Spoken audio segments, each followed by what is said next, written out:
I was one of those who believed from the beginning that it would be a Poroshenko-Tymoshenko second round. And that was something that has been foiled by the arrival out of the blue, as it were, Volodymyr Zelensky. Now, this is not unusual.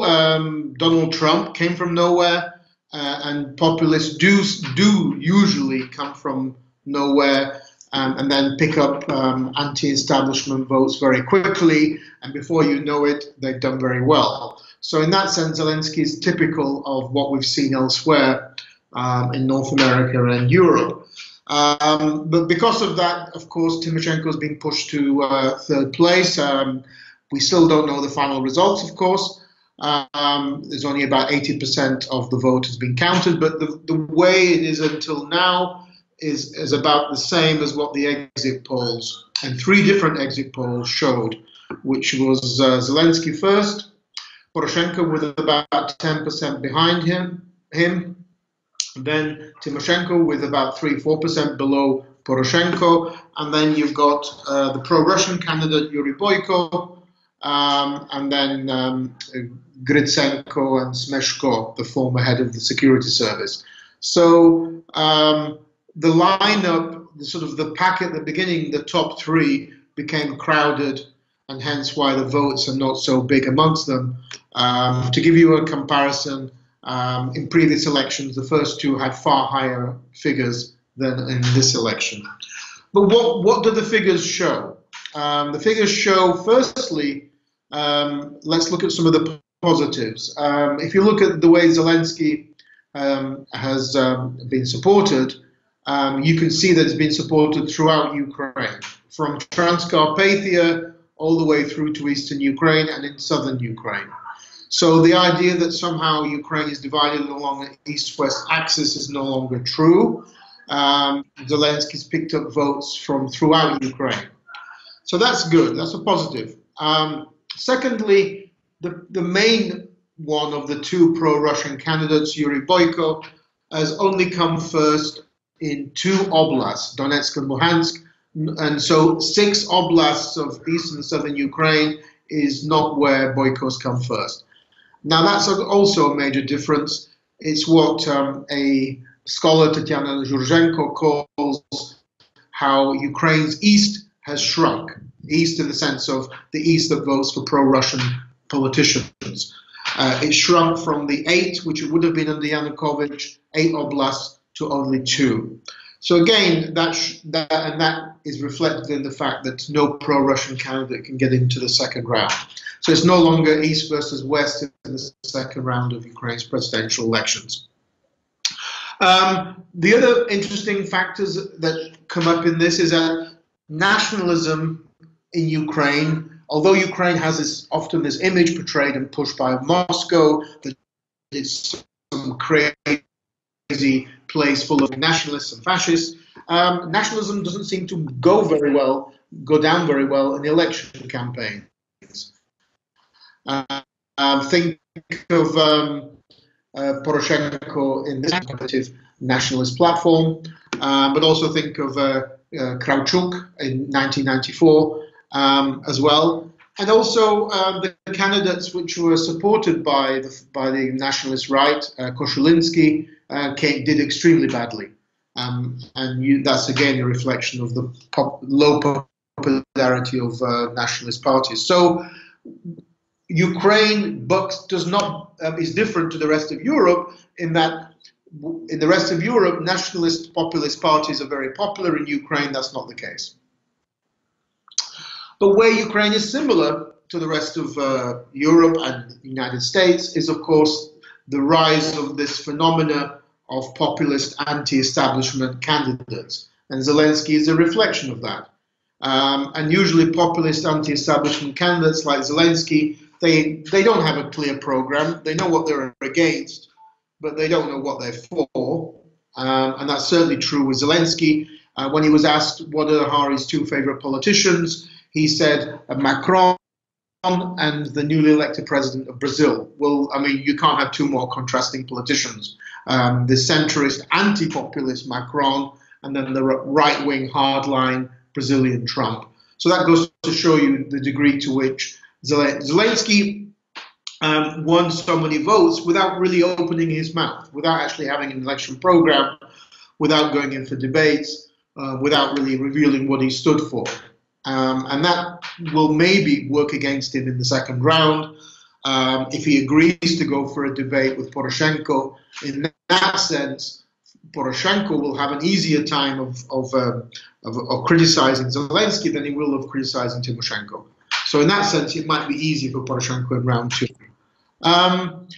Even on the question of nationalism, what's interesting is that Transcarpathia, although geographically in West Ukraine, always seems to vote differently to Halychyna and to Chernivtsi and Volyn. So again, that's maybe not unusual. In 2010, Zakarpattia voted for Yanukovych. This time it voted for Zelensky, whereas West Ukraine tended to vote for Poroshenko. I think Poroshenko's biggest problem is that unlike Yushchenko in the Orange Revolution in 2004, he didn't really win central Ukraine. Zelensky won central Ukraine. And usually central Ukraine is like the Ohio of Ukraine. It's the swing region. So you either win the country with getting the western center or the eastern center. Poroshenko not winning the center, as it were, not coming first in central Ukraine, I think will be very damaging for his potential election result in the second round. But never say never, as we can say. There are two politicians which certainly this election is a disaster, and that's Tymoshenko and Grytsenko. They both campaigned for the third time for the presidency, and they both have been defeated the third time. Grytsenko came in fifth place, and he's immediately adopted the Yushchenko position from 2010 of protiv всех, against all. So I tweeted today that Grytsenko is a bit like Yushchenko. He's a grumpy man who doesn't like the fact that he's been denied popularity by Ukrainian voters. He came fifth and has called for voting against all candidates in the second round, and so did Yushchenko, did exactly the same in 2010. So this is more a question of they can't accept the election results in both cases. But Grytsenko, I don't see how he could try a fourth time. I mean, he's tried 3 times. His political force, Civic Initiative, has never got into parliament. So he's like the perennial loser of Ukrainian politics. Tymoshenko, I wouldn't be surprised if she tries a fourth time, but how many times can you keep trying? In the West, in a Western democracy, you try once and you fail, you go and join a golf club or something. But not obviously in Ukraine. Tymoshenko will be extremely angry that she didn't get into the second round with Poroshenko. She was looking forward to that fight, as it were. And ironically, oligarch Kolomoyskyi was supporting both Tymoshenko and Zelensky, so she's not going to be too happy with Kolomoyskyi as well. But Kolomoyskyi, being the typical oligarch, he's going to, as it were, make sure he's got his eggs in many different baskets. One of the big ironies of this election is that the oligarchs have won in the sense of the first round. Because although Zelensky portrays himself as anti-corruption, anti-oligarch, he's of course supported by Ihor Kolomoyski, who, yes, he does have a patriotic streak in him in 2014, but he's also, if you look, and you can find that about him on the internet, he's also Ukraine's biggest corporate raider. We shouldn't assume that patriotism and corruption don't go together. They do in many countries. Look at Italy. In that sense, therefore, it is ironic that Ukraine's 2 biggest television channels, 1+1 owned by Kolomoyski, and Inter channel owned by Firtash and Boyko and Lovochkin, the gas lobby, both are vehemently hostile to Poroshenko. So one of the biggest ironies of this is that Poroshenko has this image in the West of an oligarch, and yet the Ukrainian oligarchs were either opposed to him, anti him, and that includes 5 oligarchs: Taruta, who backed Tymoshenko, Kolomoyski, who backed Tymoshenko, and the gas lobby, Firtash, Lyovochkin, and they supported Boyko, of course, and then Medvedchuk, who also supported Boyko. So 5 oligarchs were hostile to Poroshenko. 2 oligarchs, Akhmetov and Pinchuk, were neutral. So actually, Poroshenko didn't actually have any oligarch support, and the main TV channels which are owned by oligarchs were hostile to Poroshenko, and basically focused on the negativities of his presidency, not on the positive side. And he has both. He has both pluses and minuses. So that's one of the ironies of this campaign. Some of the Ukrainian NGO activists have said that if it had been Tymoshenko versus Zelensky in round 2, it would have been a contest between Kolomoyskyi 1 and Kolomoyskyi 2. So Kolomoyskyi certainly has got his revenge on Poroshenko. Why does he hate Poroshenko so much? Because Poroshenko took away from him, de-oligarchized from him, 2 of his most corrupt ventures, and that was his control of PrivatBank, Ukraine's biggest banking operation, was nationalized in 2016. Investigations by Western companies found that it had been used to launder over $5.5 billion in a 10-year period. And secondly, UkrNafta, state oil refining company, was controlled by Kolomoyskyi since about 2008, 2009. And that was also taken back from him. And that, if we remember, led to that standoff in Kyiv between Kolomoyskyi and Poroshenko's National Guard in 2015. So but there is obviously a fear that Zelensky will give these things back to Kolomoyskyi if he wins the election. He claims he won't, but there's no such thing as a free lunch, particularly in Ukrainian politics. I think the main reason, well, there are 2 main reasons why Poroshenko didn't do too well. Firstly, as I've already elucidated to, the main TV channels here, controlled by oligarchs who are hostile to Poroshenko, focus completely on the negativities. Instead, the focus was on Poroshenko continuing the corrupt old system that was in place prior to 2014. If Poroshenko is going to lose the elections, it is going to be because of the perennial problem that Ukrainian leaders, Ukrainian presidents, don't like putting people in jail. Yushchenko was the same. Remember the slogan from the Orange Revolution, bandits to jail? Well, no bandits went to jail.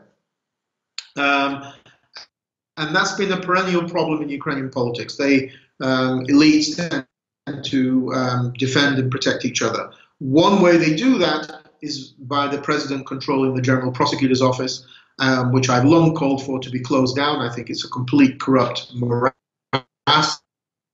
of an institution. Sadly, some Western governments have been in the past trying to reform it, which I don't think is possible. But basically, when you have individuals like Yuri Lutsenko in charge of the General Prosecutor's Office, you're not going to get people going to jail. And I think that is one of the major factors that worked against Poroshenko. Plus, of course, we're not just talking about corrupt people in the elites, we're talking about people who were involved in the violent suppression of the Euromaidan revolution. So that, I think, worked against Poroshenko. But if you were to do a balance sheet of Poroshenko's pluses and minuses, I still think he has more pluses than minuses. And certainly when you compare him to Yushchenko, who has just minuses, no pluses. So it is one of the ironies of Ukrainian politics that Poroshenko's been punished in the first round for this, and punished by somebody who is supporting Zelensky, i.e. Kolomoyskyi, who actually hates Poroshenko because he's actually implemented anti-corruption policies against Kolomoyskyi. So there you are, Ukrainian. Looking ahead, you have 3 weeks. Well, there's going to be a lot of backroom dealing, of course, and that's not untypical any democracy. I think what you can say, though, that Ukraine has passed the hurdle. So the very fact we didn't know who was going to win the first round, and we don't know who's going to win the second round, showed you to what degree Ukraine is very different from the countries to the north and east in the former USSR.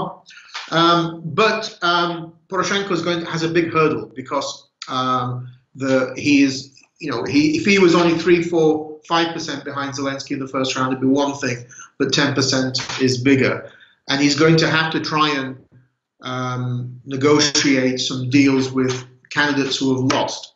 And which candidates are we talking about?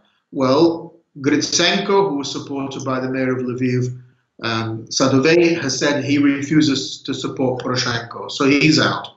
Tymoshenko, again, may be difficult because Tymoshenko and Poroshenko don't exactly like each other. And maybe others. So it is going to be difficult. But I think one of the fallacies of people analyzing this part of the election is to assume that candidates can instruct their voters how to vote in the second round. That's not true. Voters will go the way they want to go. They won't be, as it were, led by the nose by the candidate. So the idea that somehow Boyko's voters go to Zelensky and Tymoshenko's go to Poroshenko, I think, is a bit of a misnomer. But certainly you are going to see, as always, first round is in many ways a protest vote from the heart, and the second round, which is the most important because it decides who becomes president, is more something that will be decided by people's heads. So if that were to happen, then that might work in favor of Poroshenko. But expect more scandals to appear, expect more interesting debates if Zelensky agrees to it. Because remember that, for example, Yanukovych refused to debate Tymoshenko in 2010. So it's not compulsory by Ukrainian law. But certainly it's going to be a very fascinating 3 weeks to see who will come out on top. One final point, many people wrongly assume Ukraine's a presidential system. It's a parliamentary system. So whoever wins on Easter weekend, according to the new calendar, does not have unlimited power like the countries in the former USSR, where you have presidential systems. Ukraine is a mixed but primarily parliamentary system. So whoever becomes president cannot actually do much unless they have support inside parliament. So the period of time between April and October, when you have parliamentary elections, is a bit of a period of time where the president doesn't really, if it's, for example, Zelensky, doesn't have any ability to do anything, because Zelensky has nobody in the Ukrainian parliament. So the parliamentary elections then become crucial in deciding what kind of parties and coalitions emerge in parliament, and they in turn form the government. It's not the president that forms the government, it's a parliamentary system. So it's not, even if Zelensky were to win, it would not mean that Zelensky could do whatever he wanted to do. And even that's to do with the constitution, that's one thing. But secondly, Ukraine's population wouldn't allow it. Ukrainian patriots, Ukrainian veterans from the war would certainly not allow Zelensky to move the country back to the east, for example, if he was going to do that. So I think that we shall see which of the two will be elected, Poroshenko or Zelensky. But let's also then keep an eye towards the parliamentary elections in October. Thank you.